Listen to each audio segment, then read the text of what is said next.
Assalamualaikum warahmatullahi wabarakatuh. Perkenalkan, nama saya Amelia Nur Zahra, saya dari 12 Akuntansi 3.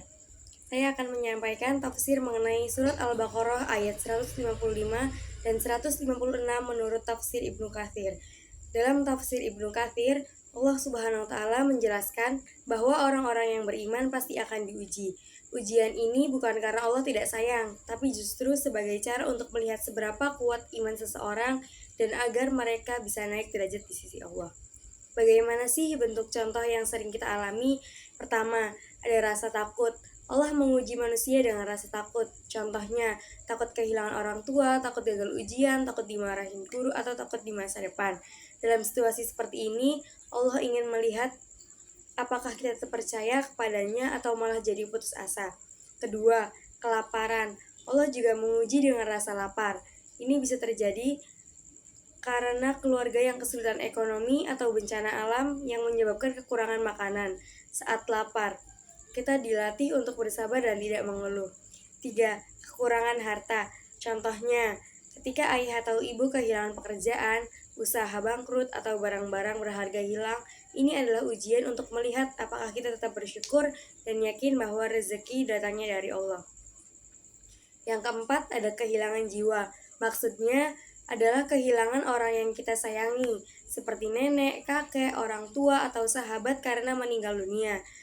Perasaan sedih itu wajar, tapi kita diajarkan untuk tetap bersabar dan percaya bahwa semua akan kembali kepada Allah. Yang kelima, kekurangan buah-buahan.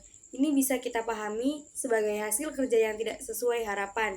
Misalnya, petani gagal panen, pedagang sepi pembeli, atau siswa yang sudah belajar keras tapi nilainya masih belum memuaskan.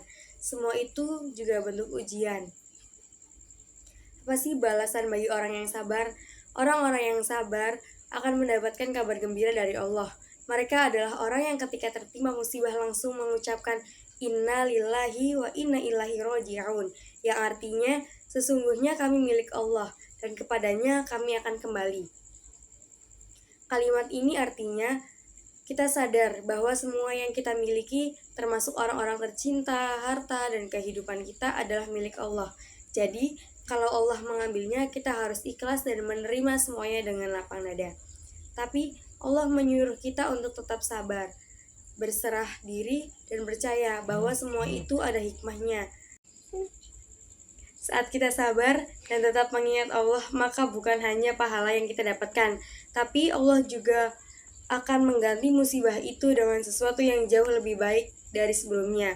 Jadi, yuk kita belajar bersabar dan ikhlas ketika menghadapi semua masalah. Terima kasih, sekian yang bisa saya sampaikan. Mohon maaf bila ada salah kata. Wassalamualaikum warahmatullahi wabarakatuh.